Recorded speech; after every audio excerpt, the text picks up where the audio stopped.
I really do believe that anxiety is a signal alerting you that something isn't right. My guest today is Tessa Santarpia, the co-founder and CEO of VISUALIZEin360's.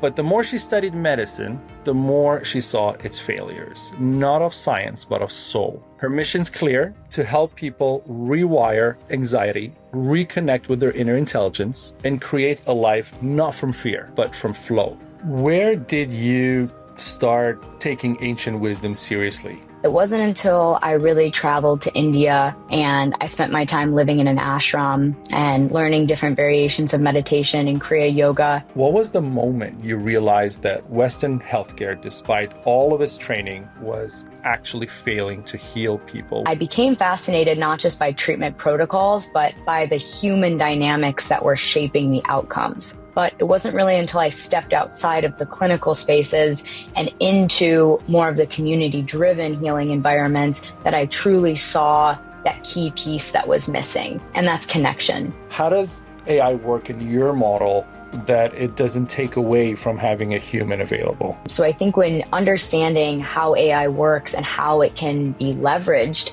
just to enhance your current capacities, not take them over, is a really important first step in not only developing a company with ethical tech, but just as a normal consumer looking to use this technology. It's powerful, and those were really the results that led us to launch.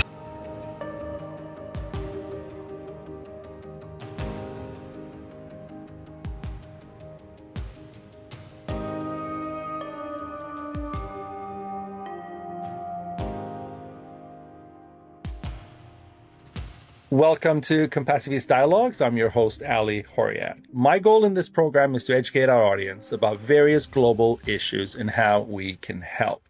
My guest today is Tessa Santarpia. Did I say that right? Yeah? Yes, you did. Okay, good. She's the co-founder. That was great. I was going to say on the first go. Right? Okay, good. Co-founder and CEO of VISUALIZEin360's. Tessa was on the fast track through the healthcare system, Columbia trained, clinically grounded, and determined to help others. But the more she studied medicine, the more she saw its failures, not of science, but of soul.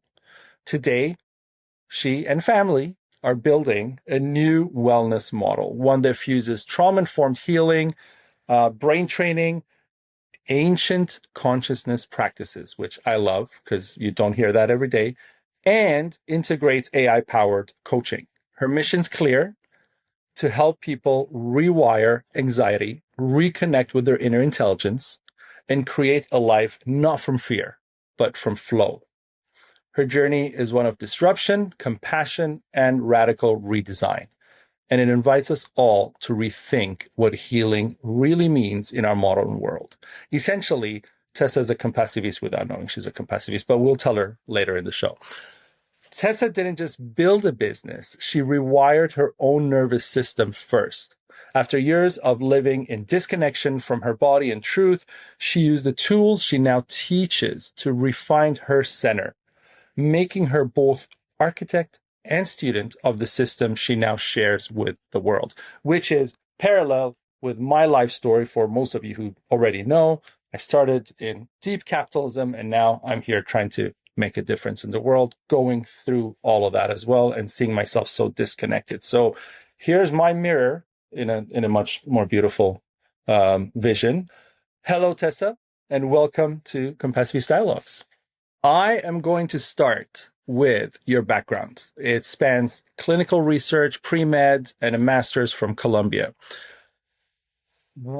First of all, why medicine, and how did your upbringing essentially root you into getting into this field? And then what was the moment you realized that Western healthcare, despite all of its training, was actually failing to heal people? What was the catalyst moment that you said, this is the straw that broke the camel's back, I'm out?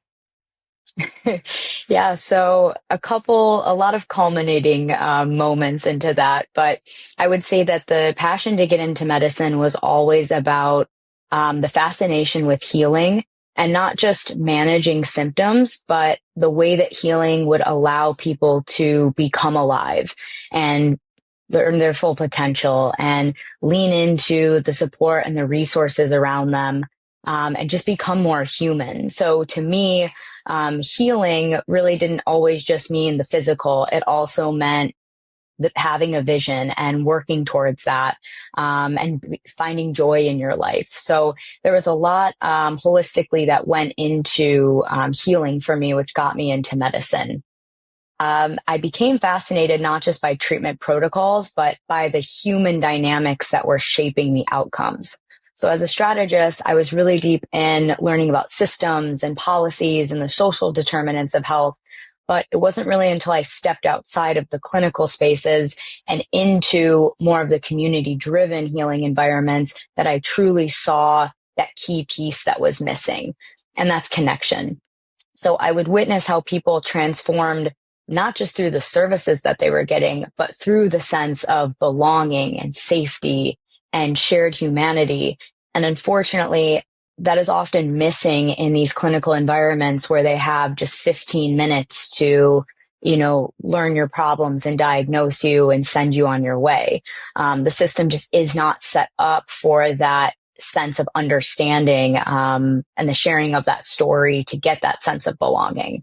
So that realization really led me to reimagine not only health itself, as the absence of disease, but as this presence of these aligned environments that nourish the whole person.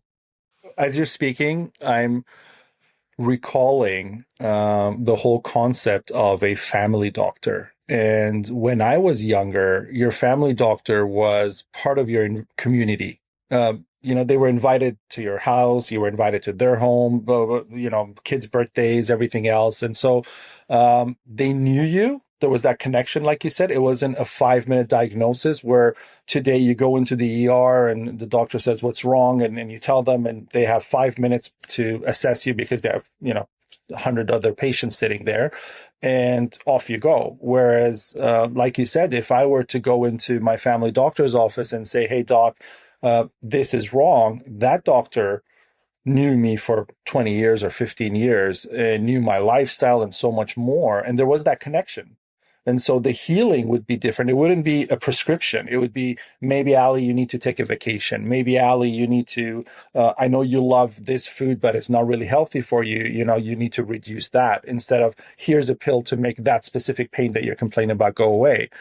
And so how do you fix that quickly? I mean, do you go back to that? Do you go back to a community kind of medicine where your doctor essentially knew you as opposed to you just being a file number? Is that the starting point? Yeah. So, I think that healthcare, and mental health specifically, is a universal human experience, not just a clinical issue. So what we call mental illness and a lot of these chronic stress illnesses, they're often just a natural response to overwhelming environments. So these challenges aren't existing in a vacuum. They're shaped by what people have had to survive. So if we treat things as solely as a diagnosis, we miss the root causes that are embedded in these relational, environmental, systemic sort of issues. So I think it really starts with not siloing these discussions and opportunities to receive valuable health information in just these clinical healthcare settings. We need to bring it into spaces where people live and they work, and they enjoy being, whether that be their homes, workplace, wellness centers, gyms, yoga studios, bringing that conversation outside of those environments and giving access to tools and strategies that have helped other people, and things that they can look into, and referrals is a great way to start increasing that access beyond just changing the system from the inside out. Mm-hmm. I like that. And again, one word sparked this thought. You said yoga, gym, and a bunch of other places, wellness centers, homes, workplaces. And I'm starting to think, when you're in yoga, being that it's a very old tradition, and taking away the Western industry of it and going back to its holistic roots. It's a practice that does that, right? I mean, Mhm. it puts you in a place where you can uh, kind of speak and engage with your emotions and everything that's going on, and assess yourself, and be assessed within your community to support and help you through yoga. Whereas, when you think of the modern Western gym, you go there and you do these exercises in a row, and it's so robotic. And today's leg day, today's arm day, today's chest day, and you do them and you walk out. And sometimes you fight through the pains and stuff because that is gain, no pain, no gain mentality, right? And it kind of disassociates you from your body. Whereas with yoga, it's not like that at all. You don't push through the pain. You don't want to, engage with the pain. You want to be in a place where you understand your body, where you kind of relate to your body, where the community and even a group of people, a class of people, somehow connect with each other and relate with each other. So I love how you mix those two together. And that takes me into this. You describe your VISUALIZEin360, your brand, as blending neuroscience with ancient wisdom, just like kind of the example we went through. A lot of people would say those two words don't mix because in, again, today's world, science is proof. And, spirit or ancient wisdom is belief, or faith. That's how they put it. But I feel differently. But I want to hear from you first. How do those two fit together so perfectly and seamlessly in your system? What happened to you that you saw that ancient wisdom and spirituality and science is really two parts of the same thing? Yeah, so growing up and exploring ancient wisdom through travel, through reading, through learning mindfulness from a young age. So I always had kind of an understanding of it, but like you said, it was so at odds with science. It was so taboo to bring up in clinical settings, even within the past decade. You weren't talking about the mind body system. And I think this model has kind of led us from a young age to learn to just suppress or ignore these really painful and difficult emotions, out of fear, obviously, about how they'll make us look. Like you said, no pain, no gain. Men don't cry, suck it up, things like that. Or that we actually haven't had the tools to manage what arises. So there's a two-part fold here as to why we wouldn't deal with these emotions. But now we know that not dealing with those emotions, being disconnected from your body, doesn't actually make them go away. It actually embeds them deeper into our nervous system, and they become the lens through which we view the world. So this is a concept in yoga, in ancient tradition, that's been understood for millennia. This is something now that we can see and measure in a brain scan. We can see chronic stress and anxiety. We can see trauma. We can see depression and impulsivity. They're all indicators that show up in the brain. So as our neuroscientist, Aya likes to say, this isn't just in your head. This is in your brain. We are able to now validate someone's experience in a world that has long dismissed it. And then also create these containers to acknowledge and release those trapped emotions, that trapped energy. So I think there's a lot of, problems with the world, but this is one of the most exciting times to be alive because this intersection is paving the way for not only an incredible future, but a very conscious healthcare model that blends these two, scientific rigor and ancient wisdom. Where did you start taking ancient wisdom seriously? What do you touch upon that you thought this is the holy grail? This is where I need to focus on. So for me, like I said, I was always interested in mindfulness and meditation, but I feel like I studied it from a very personal journey, which meant just reading and practicing and trying to integrate it in a more Western sense. It wasn't until I really traveled to India and I spent my time living in an ashram and learning different variations of meditation and Kriya yoga. It's interesting there. They don't even really have the word meditation. It's all yoga. yoga, the physical practices are just leading into the ability to sit in stillness, and create that energetic space in the body. So just the difference in learning how the translation, I think, was lost from the East to the West really shook me, and made me start to think that there was so much more deeper wisdom here than even I had known, studying it for over a decade, plus at that time. And really like understanding the concept of having personal responsibility for your own energy and your own responses to things.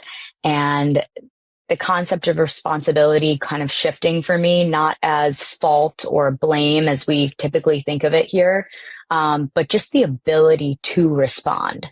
Like the fundamental human right and privilege to respond to anything going on in your world and what's happening to other people. And I think it just gave me and instilled me with this sense of power. And when I understood how meditation could bring me into states of altered consciousness, and when I say that, I mean deeper states of awareness and creativity and intuition, that I couldn't get just sitting at my desk, working in a typical work day, or even in higher education. I wasn't getting that in those spaces. So I really realized the value of going outside of my comfort zone, diving deeper into these realms that are mysterious. So oftentimes we are afraid by what we don't know and what we can't explain. But diving into that really gave me that confidence and that fascination that just took it much further. I'm glad you mentioned that. And people do need to travel to understand these things because, just like you, I grew up in the Western world and I have my roots in the Eastern world and my heritage. And um, I started, funny how I started learning about Sufism, which is, a very meditative form of Islam that has a lot of, philosophical attachment to it and a lot of metaphysics in it, kind of like some aspects of Hinduism and Buddhism, for example. And I started learning that in the West at university. And after a while, I lived in Turkey and in Egypt and places where I got to meet and understand and live with these practices and with the essences of what they are and understanding even the twirling and all these other things that before I just thought was ballet or art. I looked at it that, oh, it's so beautiful. They twirl and there's all these colors and, you clap at the end of the show and that's it. That's where it stopped, right? That was the touristic travel until you really embed yourself into the culture. You lived in the ashram. I went and stayed with Sufis. And that's where I kind of was like, ooh, okay, I understand now that you are moving, in a way that I can't even comprehend right now. I want to do that. And so when you reach those levels and then, just like yourself, I traveled to India and other places as well. And it started all connecting. And then I realized beyond the uh, industry and beyond the money making of it and the capitalism and everything else, they are essentially from indigenous communities in Canada to Sufis in Africa and Asia and all the way to, Hinduism and Buddhism and other religions, so to speak. It's essentially the same thing. It's connecting you in some way beyond what we can industrialize or market in the West. And I love that you've experienced that because a lot of people speak and I hear them speaking. And when you ask them, have you ever even been to this place you speak about so much? And they say no. And you're like, how are you so, comfortable sitting there and giving a whole lecture about, Indian history and you've never been to the country, not even took your family there to see the Taj Mahal, never mind the stuff you talk about, right? So I like the authenticity that you bring Yeah. because that's what's important, right? The authenticity, the actual lived experience, and you've lived it. Which brings me to something you can Yep. respond to with for not just for the audience, but really for everybody. there's a lot of criticism. There's a lot of skepticism. There's a lot of, mainstream saying this is just some kind of voodoo or craziness, right? How do you respond to this for the audience? Because a Oh, lot of yeah. people believe, yeah, a lot of people believe that there is more than just taking Panadol for a headache. There is more to all of that, right? And when you bring them into the space of being more joyful, like sometimes people say, with everything you're doing, you're always, there and happy and, calm and everything else. How? And I say, I don't take sedatives. I'm not on Percocet or anything. There's something much better that I have that allows me this comfort and freedom and everything else. You coming from that clinical background and from understanding what I'm saying right now, explain this to the public. Yeah. So it was interesting when I started really immersing myself in healthcare settings. I had had a lot of understanding that this model probably wasn't really the way. But I was still involved in them and I still wanted to see kind of how this was translating to people. And when people are sick, a physical ailment, mental ailment, it's very hard to think of anything else. We know with the stress response that your mind really narrows in on your observable environment. So it's what the doctor's telling you to do, what you're reading about. It's very hard to get a vision of life outside the diagnosis, life outside the illness, and even just try to imagine taking that next step that wouldn't involve what you've been told about traditional healthcare and what the options are in front of you. So when people criticize things that they don't know, I really have to take a step back and remember that they're just acting from a very fear-based survival response. And that is part of human nature.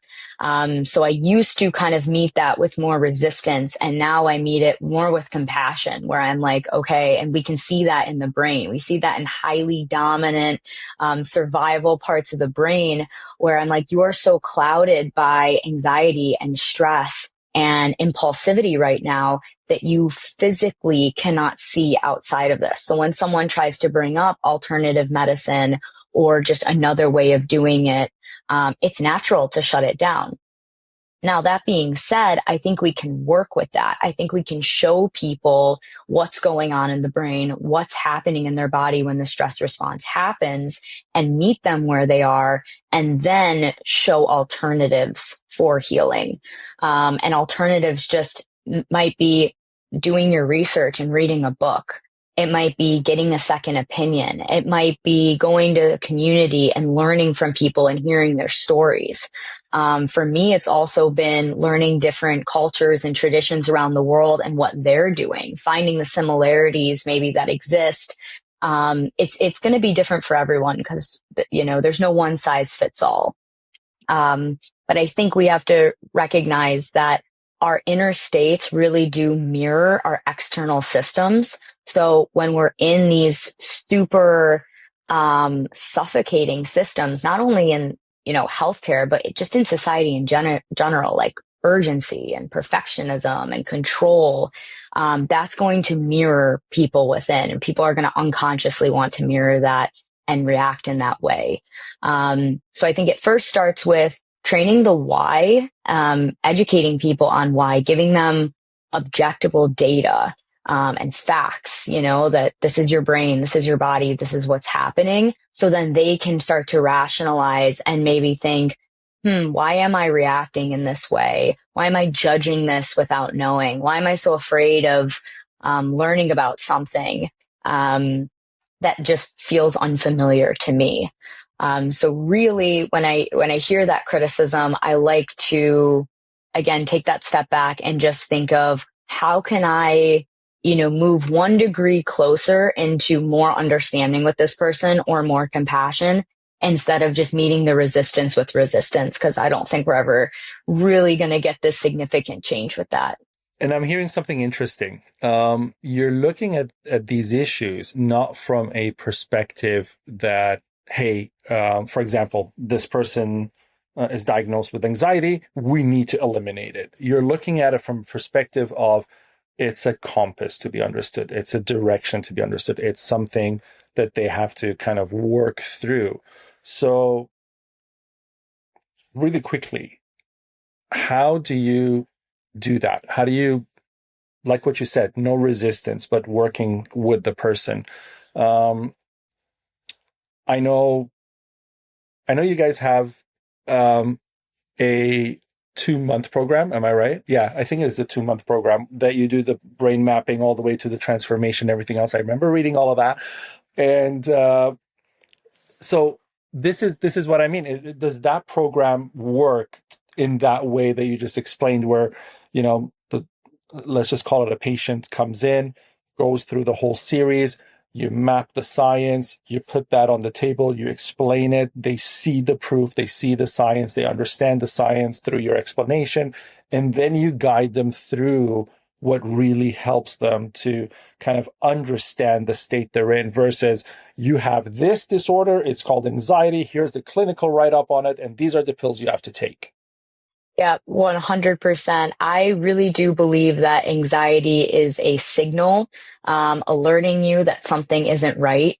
That could be anything from you're not living a life that really makes you feel alive. You're disconnected from joy. You're disconnected from your body. Could also mean you've been in an unfulfilling relationship or job for too long.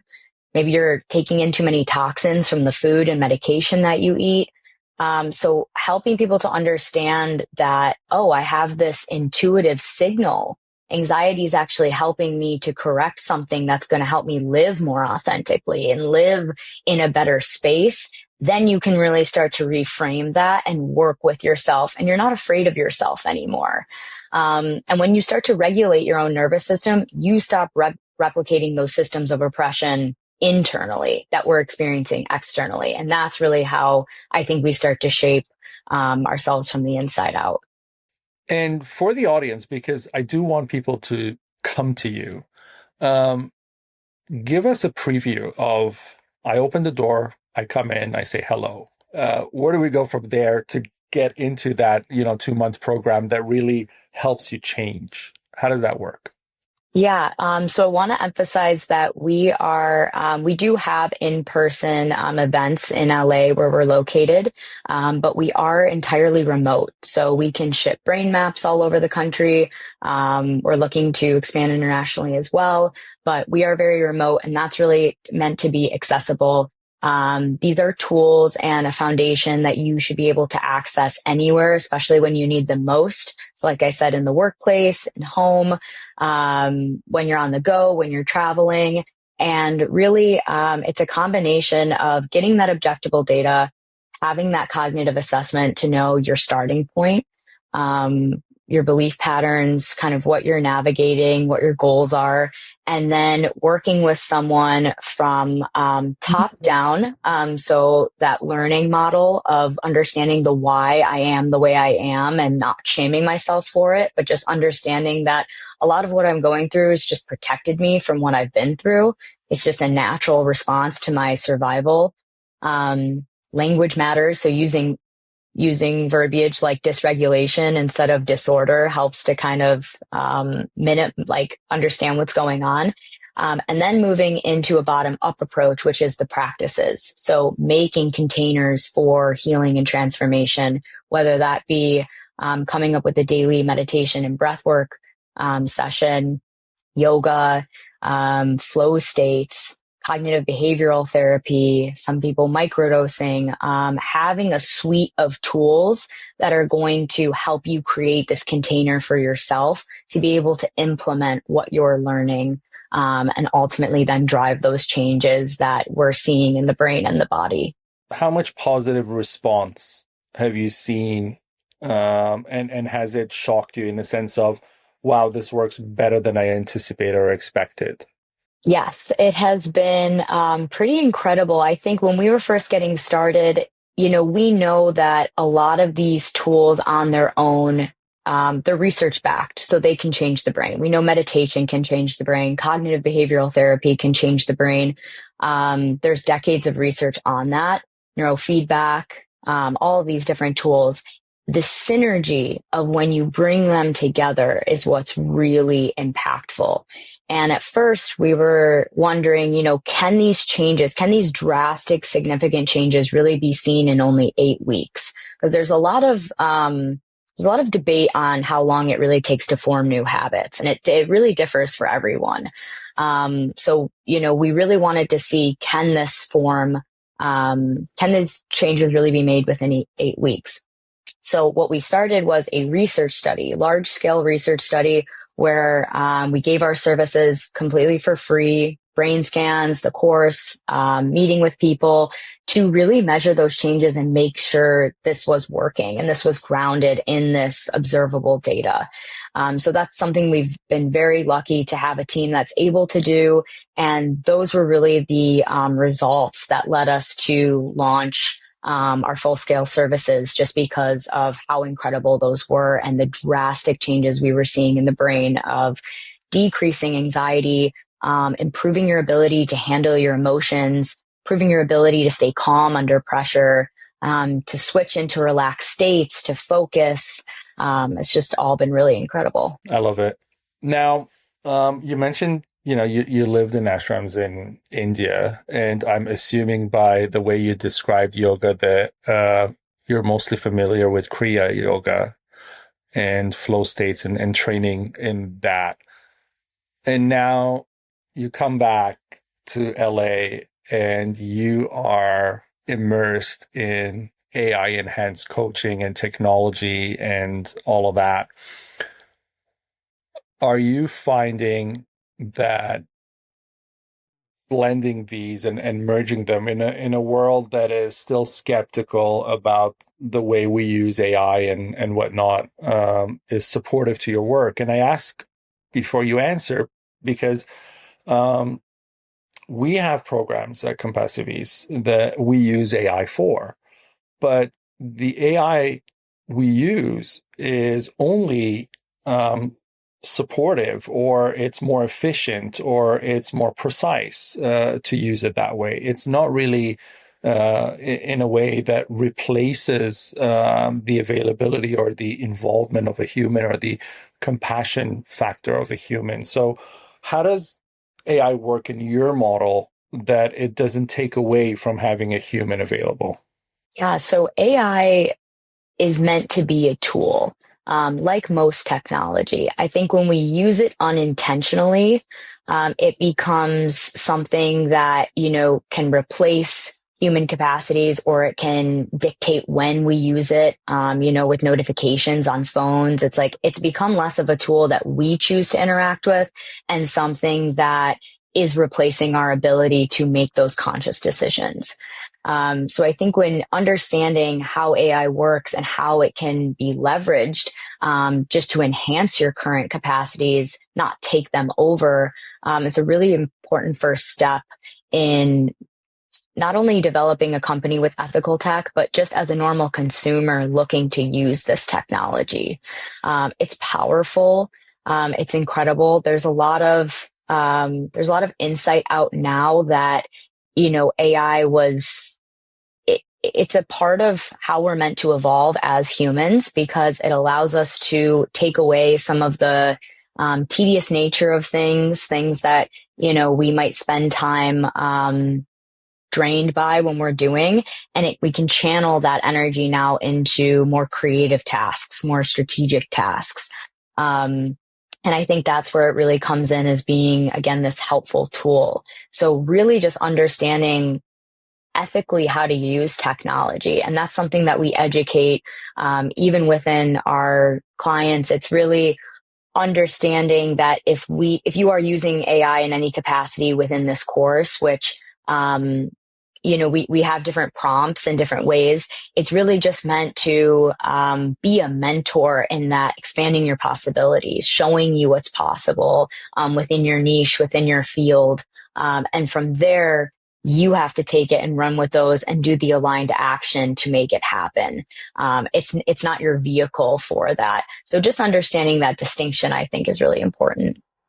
Okay, that's a good distinction to make. Now, what part of healing do you believe still requires an element of, you know, faith or mystery, something that you can't explain, but you can accept through experience? Because I personally have experienced moments or states where I know it is because of that experience that I have this education now, or this insight, or this understanding, or this healing. But I can't explain it because it's not something I can put on paper and say, it would sound ridiculous. It would be kind of like God spoke with me, and that would be my response. And it's hilarious, right? But really, it's in that moment where you don't know where it came from. You don't know how it happened. And so what's your how much do you believe that the experience actually leads people to understand what you're talking about versus reading a book or just, having faith blindly? Yeah, I would say over the past few years, it's become more evident to me that the experience is paramount in really integrating this type of work, because a lot of us fall into intellectualizing what's going on and rationalizing, like, oh, I have faith and things like that. But until you really feel it and you embody it, and then you start to understand it, it's not really integrated into your consciousness. Or for me, it hasn't really been that. And I've seen with people that I work with, they need that experience to really start to have that expanded awareness of, oh, okay, I see there was a reason for this, or, this was a very challenging experience, but it made me better in some way, or I learned something from this. So I really started to see healing not only as just this personal journey, but as this initiation into leadership of some way, not only over yourself, but I'm seeing it even bigger on like a social change level.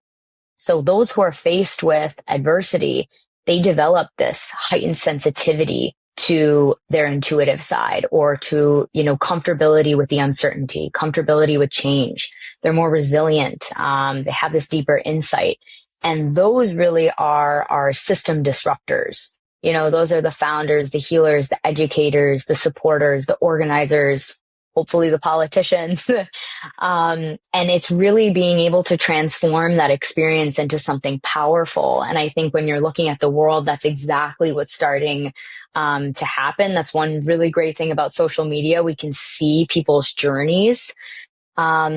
So know that, you're not just healing yourself. That experience really shows you that you can alchemize pain into purpose. And now you can lead movements, whether it's just in your, local communities or on a larger scale, that help people to reimagine what's possible.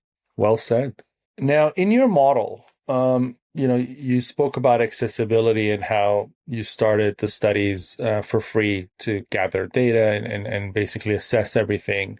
Um, how is it now? What is the I'm remote. Let's assume I live in New York City and I want to go through your 8 week, 2 month process. What is the cost? How does it work? Run us through it. Yeah, so we have modular programming, which really means that we really meet people where they are. So we have self-paced options, where that could be, just basic access to the course, going up to, if you want more advanced testing, like the brain scans, and access to the course, routine check-ins from our team, all the way up to a full touch, fully customized, like one-on-one coaching experience. So those prices really range everywhere from $500 to $4,000. So we really want to be able to offer services that are flexible and allow people to kind of choose what they need and what is available to them at that time. So something that's really important to us is that our training platform and our foundational teachings can be done anywhere by anyone without any sort of equipment. And that really serves to create, again, that container for transformation in daily life. So really helping people to get the skills and the tools to build this foundation within themselves. So at the end of the 8 weeks, you have a roadmap. You have your curriculum, you have your objectable data, and you have kind of a roadmap on where you're going. Because what we're seeing sometimes with, as we talked about, long-term medication or even therapy now, it becomes a crutch into I have to give away my power and rely on this thing to feel a sense of safety within myself, to feel a sense of regulation. And that's what we're seeing in this healthcare model is not leading to true healing. We need to empower people and give them tools so that these can be, used lifelong. And obviously like coming back when there is, some sort of distress or there's novelty, maybe revisiting programs and being able to learn from new perspectives, group models. But really it's about having this model for the 8 weeks that equips you to be able to go out in the world and say, okay, I've taken what I learned. I can now use these in multiple different situations, multiple settings. I can continue on with what I liked, whether that be yoga, breath work, getting into flow states, different forms of therapy, different forms of neural reprogramming, and really just being able to implement that. So within the 8 weeks, you are exposed to a range of different tools. You're figuring out which one works for you. You have an entire team at your disposal who is specialized in different areas of health and wellness. And together we're really just there to support you on this journey and, take you into a vision of what that future looks like for you. Because again, I think trauma and pain, it really disconnects us from that vision and what's possible. So that's where our name is rooted, Visualize in 360. It's really about being able to visualize and see those new possibilities again.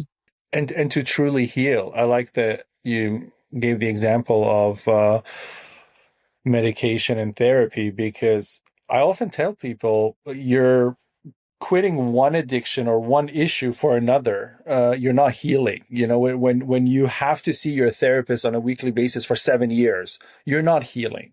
When you have to take this medication for the next 5 years, you're not healing.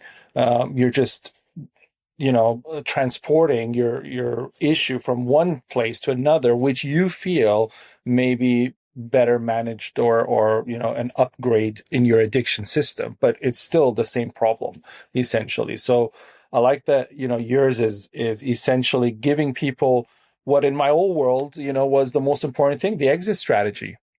And that's what I always look for in programs today. I bring that world to this world and I say, if I'm a VC, you have an idea, you pitch to me and you're asking for X amount of dollars, I need to know the exit strategy before anything else. I don't want to hear the story first. I want to know the exit strategy. Why? Because that's why I'm investing. I don't care what you're doing. I'm investing because I want to see the money at the end of the road. So show me that first. When I shifted over to Compassiviste, I used the same model. I said, yeah, this program is really cool. It sounds exciting. It's, I love the decks that you guys designed and the marketing pitch, but what's the exit strategy? Are we going to essentially solve the problem? Let's say it's homelessness. Are we going to solve the problem of homelessness with this issue? Or are we just going to look really beautiful and have a beautiful brand and just, be out there and making a lot of money doing it, in a veiled way, essentially? I want to know the difference, right? And so what you're doing here is essentially, you're not helping yourself as a business, because to help yourself as a business, you need to hook people in. You need to say, you come in, visualize 360 and visualize in 360 and you do part A and then you go away. And then 6 months later, you have to come back for fine tuning. And then 9 months later, you have to do this. And then, you have an 11-year program that people will dump, for example, $300,000 into your program. And that's how you get clientele. But what you're actually doing is you say, here's your package, here's 8 weeks. After that, use this, go back to it. We've given you the system, heal yourself. And that is really, really, really, wow. Yes. I really appreciate that. Thank you. It's so good that you mentioned that, because that was also something that really shook me being at Columbia in graduate school and for health management, realizing that healthcare is a business and we're not set up to promote health. because we need that money, we need those bottom lines. We profit off of sickness, which is just a really unfortunate model. And again, why we can't just do within systems work. We have to work on the system. Um, so I love that I love that you saw that in your work as well, and you can relate to that, because I think that's a great mind to have with these tools. And then being able to show someone, hey, this is working. You're changing. Mhm. Run with it now. Keep going. Like, there's so many opportunities. And I've had so many people in business tell me exactly that. Well, what's your next upsell? And what's this? And what's that? And I really don't believe in running a business like that. I really believe in conscious leadership, and we're moving into this new model that's not just this top-down control, and it's like bottom up, encouraging people to thrive. Very true. And you know what? When I was much younger, um, I had a friend of mine who was a gym trainer, personal trainer, and she would work with people for a couple of weeks. And I would, say, oh, a friend of mine, can you help them get in shape or whatever? And she would start with them. And then a couple of weeks later, I'd speak with my friend. It's like, yeah, she was great. She gave me the whole program and everything else. Now I'm doing it on my own. And if I ever need anything, I call her and stuff. And I was in the money making mindset. So I would call her and say, hey, this guy has a lot of money. Why did you give him a program for 2 weeks? Like, you should be going to the gym with him every day and charging him $200 per session and, pay all your bills and keep this going for a couple of years or however long you can. You can't just give people the whole program and monitor them for only 2 weeks so that they're doing the exercises correctly, they're not going to injure themselves and all of that, and then just disappear. And she would turn to me and say, but that's what they need. And I say, it's not about what they need. It's about, how much money you can make here. This is business. It's not, you became a personal trainer to make money. You didn't become a personal trainer to help people. That was my mindset. And she was shocked. And it took a world, a lifetime, and a trip around the world for both of us to change. Now she runs a massive personal training program. It's online and everything, and she's made a lot of money. And now I'm going to her and saying, you can't do this. You have to give back to the community and you have to support it. And she tells me, but you taught me, you told me not to give people, all the information and be kind and stuff. And I tell her, I'm sorry. It was a mistake. I was young. I didn't know.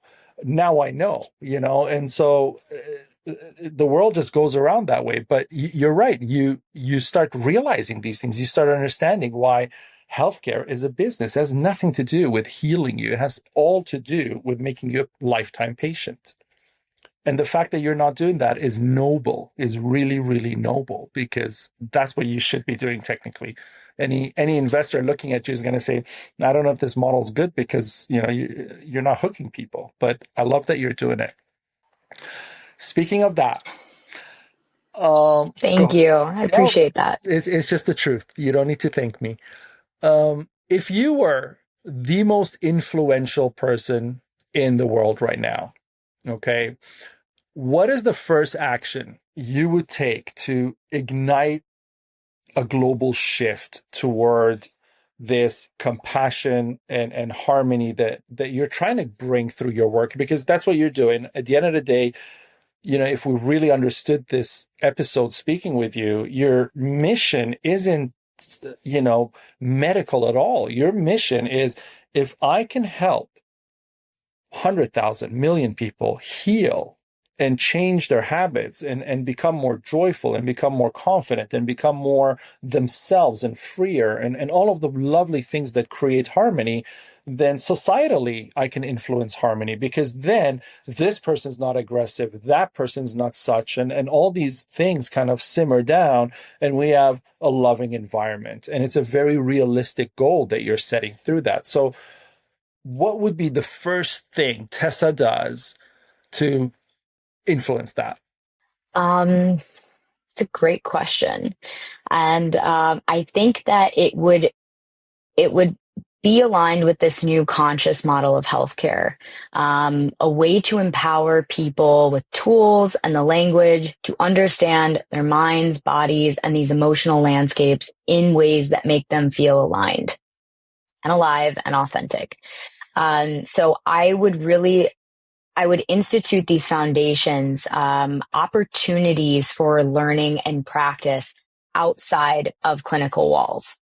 I would put it in schools, community centers, gyms, go to music festivals, go to workplaces. I would start encouraging everyone who has any sort of leadership or any sort of influence around other people, whether it's just a group of friends, or they're leading, a larger scale community initiative. Ways to empower them with the tools, give them the tools, make them, community kind of health leaders, empower them with that and allow them to have the ripple effects on their community. Because I really think that right now this starts from the bottom up.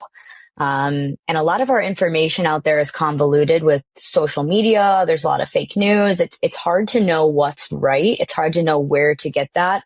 So if I had that level of influence and people bestowed that kind of trust in me, I would just want to put as much of the right information out there as possible in these settings, so people knew that it was for their greater good and the benefit of humanity. I think soon you will be able to place those in all of those settings when we launch Compassicon, and you can definitely be one of the brands that we will invite to showcase all of this.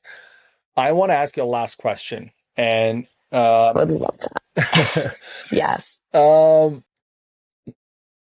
Your model runs between $500 to $4,000. Now, speaking in real world numbers and equity, I know the majority of the US, never mind the rest of the world and never mind the global south, will not be able to afford these services. And the purpose of what you're doing is to build community healthily.